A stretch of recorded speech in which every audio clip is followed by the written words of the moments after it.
जो आपका बेंच है हाँ। उसका स्ट्रांग होना बहुत ज़रूरी है। बिल्कुल। अगर आप यकीन करें, अगर ऑस्ट्रेलिया, साउथ अफ्रीका, न्यूजीलैंड या इवन इंडिया की बात करें तो आप उनका बेंच कितना स्ट्रांग है आप देखें। अगर 4 प्लेयर भी नहीं खिलाते तो उनकी जगह पे रिप्लेसमेंट फ़ौरन आ जाती है। बिल्कुल ऐसा ही है। तो ये एक अच्छी बात है कि आपको अपना एटलीस्ट टेस्टिंग करनी चाहिए उन प्लेयर्स की जो डोमेस्टिक से परफॉर्म करके आए या जो आपका बेंच का हिस्सा थे। जैसे मेरा 15-16 मैच के मेरा ख्याल के वसीम जूनियर टीम के साथ था, बाहर बैठा तो आखिरी मैच उसको चांस दिया, 3 आउट किए। तो ऐसे प्लेयर फिर बैठे बैठे जंग लग जाता है। अगर आप नहीं खिलाते तो फिर वो काफ़ी डिसहार्ड होते हैं, जिसकी वजह से वही डिसहार्ड होने की वजह से उनकी परफॉर्मेंस लेवल नीचे उनका ग्राफ नीचे को आना शुरू हो जाता है। तो इन चीज़ों का ख्याल रखना चाहिए। अगर आप किसी प्लेयर को बेंच पे बिठाते हैं तो मेक श्योर कि एटलीस्ट 3 से 4 मैच के बाद उसको मौका दिया जाए, वो अपनी एबिलिटी को शो करे और जिस वजह से वो उधर है उसको पूरा मौका देना चाहिए। आपको पता है आपके इंतज़ार के चक्कर में हमारे साथ जो है ना वो मौजूद थे एक दफ़ा, ये हॉकी के जो है ना मुजाहिद साहब, वो तो मैं कहते कहते रुक गई कि मुजाहिद जमशेद साहब मौजूद है। फिर मैं कहने ये वो वाले मुजाहिद साहब नहीं, ये राना मुजाहिद, ये हॉकी वाले, हाँ ये हॉकी वाले मुजाहिद साहब नहीं आते विंगियन लगता पुलिस मुकाबले तो वो मतलब ये है कि बड़ा हमें इंतज़ार था, अच्छा लगा आप हमारे साथ मौजूद हैं। अच्छा मोहसिन साहब, अभी जिस तरह की क्रिकेट जा रही है सुस्त सुस्त सी, मुझे ये बड़ा दुख होता है कि जब आप अभी हमने रिसेंटली देखा हमारी शाहीन्स की टीम ने इंडिया ए के साथ जिस तरह की अग्रेसिव क्रिकेट खेली है और मैच जीते हैं, तो ये वो भी T20 था, ये भी T20 है, लेकिन ये पता नहीं क्यों देखा देखी ना ODI वाली फीलिंग देने लग जाता है। वो देखें, वो भी टीम अभी जो आपकी कंपेटिटिव टीम है ना, वो जिस मतलब उतने की लेवल की है जो वो खेल रहे हैं, इससे ज़्यादा स्किलफुल तो वो नहीं है। इंडिया के साथ जब आप खेल रहे हैं तो वो आपका जोश व जज्बे में फ़र्क है।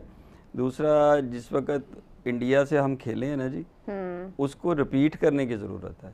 अब वहाँ जो मेरा जो वो पॉइंट है ना, वो ये है कि आपके पास अगर टैलेंट आपको आ जाता है, मिल जाता है, तो आप उसको टारगेट करके ग्रूम करना ज़रूरी है। हमारे यहाँ जो प्रॉब्लम है ना वो ये है कि आप जिस वक्त हमारे पास कोई लड़का आ जाता है, फर्स्ट करें मार्स ने स्कोर कर दिया, तो अच्छा अब हम ये सोचेंगे कि उसको अगले 2-3 मैचों के बाद वो कहीं हमें पाकिस्तान खिला दें, उसको नहीं खिलाना चाहिए। मेरे ख्याल में उसको एक कम्पेटिटिव क्रिकेट देनी चाहिए, साल डेढ़ की एक मुश्किल क्रिकेट जानी चाहिए। जिस तरह ये एक ही हमारी क्लबों के साथ खेल के आ जाती है ना, वो नहीं होना चाहिए। मतलब वहाँ आप अच्छी क्रिकेट अच्छी टीमों के साथ इस ए को खिलाएं, 3-4-5 लड़कों को ग्रूम करें, जब वो इस काबिल हो जाएं कि टफ़ क्रिकेट खेल सकते हैं तब आप लेके आएँ। मसला ये होता है कि वहाँ 1-2 मैचों की परफॉर्मेंस के बाद आप उसको नेशनल खिला देते हैं, और यहाँ जाके जब वो जिस वक्त उसको आगे 150-200 मैच खेले हुए लड़कों के साथ खेलना पड़ता है, परफॉर्म नहीं करता, वो टैलेंट ज़ाया हो जाता है। हमारा 2 साल में बड़े लड़के हैं जो इस वजह से ज़ाया हुए हैं कि हमने अभी तैयार नहीं थे और इनको इंटरनेशनल खिला दिया। टैलेंट था उनमें, टैलेंट बहुत था। क्यों गुज़ार साहब, मौसू भाई ने जो बात की ठीक की। Sir I agree to certain extent. और बाकी अभी भी आज भी हमारे साथ ये जो अभी हमारे जो विकेट कीपर खेल रहे हैं उस्मान साहब, ये किधर से आ गए अचानक ही? बस मतलब ये तो आए ही हुए हैं, ये तो नाजिल हुए हैं, बल्कि ये कौन से प्रोसेस से आ जाते हैं, ये मुझे समझ नहीं आती बात। अच्छा, यहाँ पे मसला ये है कि जिस तरह मौसम ने बात की कि हम जो अपना एक्सपीरियंस है ना वो शेयर नहीं करते, ट्रांसफ़र नहीं करते, जिसकी वजह से जो इमीडिएट प्लेयर आते हैं, जिस तरह बताया कि हम भी पाकिस्तान अंडर 19 खेले, पाकिस्तान ए खेले, फिर पाकिस्तान को रिप्रेजेंट किया, एक स्टेप्स होता है, प्रोसेस होता है। लेकिन जब उस जगह पे आप पहुंचते हैं जहाँ पे प्लेयर को फील होता है कि यार मैं अब एक एक्सपीरियंस के ख़िलाफ़ अपना डिलीवर करूँगा, तो फिर आपके जो राइट और लेफ़्ट एक्सपीरियंस है उनको अपना एक्सपीरियंस शेयर करना चाहिए कि हम जब आए हमने क्या किया, ये पोजीशन में तुम अभी अर्ली आए हो, तुम पे किस किस तरह के प्रेशर आएंगे, आपने उसको टैकल कैसे करना है। ट्रू। तो ये वो सारी चीज़ें जिसमें पाकिस्तान के जो भी एक्सपीरियंस प्लेयर है वो ट्रांसफ़र नहीं करते। तो ये आपको मेथड चेंज करना पड़ेगा कि आपको शेयरिंग करनी पड़ेगी, स्पिन करनी पड़ेगी, अपनी जो एक्सपीरियंस नॉलेज है वो आपको स्पिन करना पड़ेगा।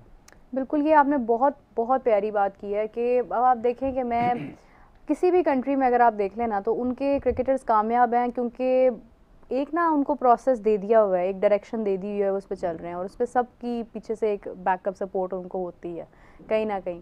लेकिन यहाँ पर उनका डोमेस्टिक सिस्टम बड़ा स्ट्रांग होता है। अब आप अफगानिस्तान को देख लें तो अफगानिस्तान को किसने ग्रूम किया? उनके पहले तो चलो हमारे साथ वो थोड़ा टाइम स्पेंड करके आगे बढ़े, फिर उनकी अपनी वो खुद लेगेसी बना रहे हैं। अब अगर आप यहाँ पे बात करेंगे ना पाकिस्तान में, यहाँ पे हमारे पास इतने बड़े बड़े नाम हैं जिन्होंने क्रिकेट के उस दौर में अपना मतलब लोहा मनवाया हुआ है, जिस दौर में ब्रायन लारा और मतलब इस टाइप के लोग होते थे, वेवन रिचर्ड लेवल के लोग होते थे, सर डॉन ब्रैडमैन लेवल के लोग होते थे। उस टाइम पे हमारे भी उसी सेम कैटेगरी में आते हैं, लेकिन आज हमारे पास आ जाकर सिर्फ बाबर आजम का नाम आता है कि हम कहते हैं कि यार वो एक टॉप ऑफ द लिस्ट, चलो उसके रैकेट्स तोड़े। उसमें पीछे रीज़न ये है कि जब आप किसी के प्लेइंग स्टाइल को देखते कि उसका खेलने का अंदाज कैसा है, कि वो जो ग्रेड्स हैं उनसे मिलता जुलता है, तो बाबर का तो मिलता जुलता है। हाँ। अगर आप नीचे रिजवान की तरफ आ जाए, उसका तो ग्रेट प्लेयर्स की तरह जो बैटिंग टेक्निक है वो नहीं मिलती।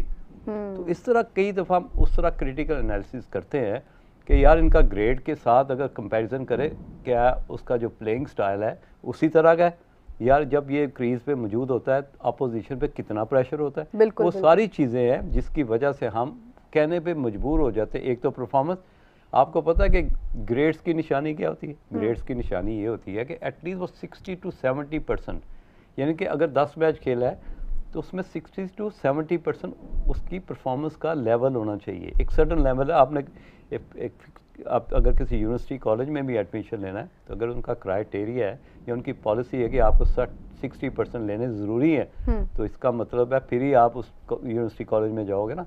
इसी तरह जब आप ग्रेड्स प्लेयर बनते हैं कि आपको 10 मैचों में से 7 मैचों में परफॉर्म करना ज़रूरी होता है। बिल्कुल आपने सही कहा। मोहसिन साहब, क्यों ये हमारा जो क्राइटेरिया ये डिस्टर्ब होता जा रहा है?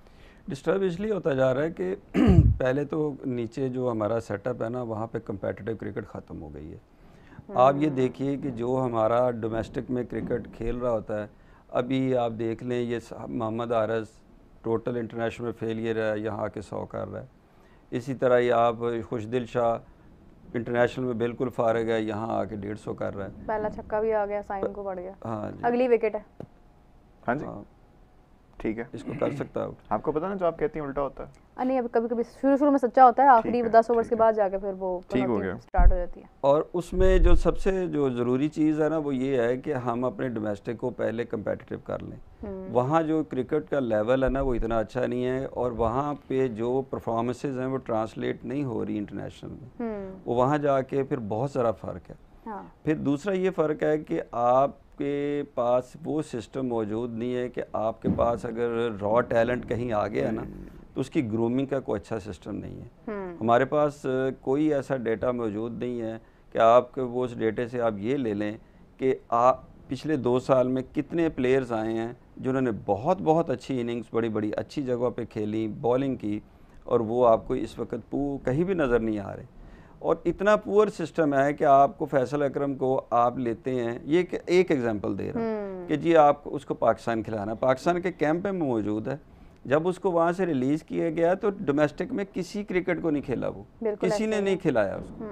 अब आप ये देखिए कि कितना बड़ा वो कंट्राडिक्शन है कि एक बंदे को आप कह रहे हैं कि आप पाकिस्तान कैंप में हैं और कोई भी मैच वो खेल सकता है, लेकिन जब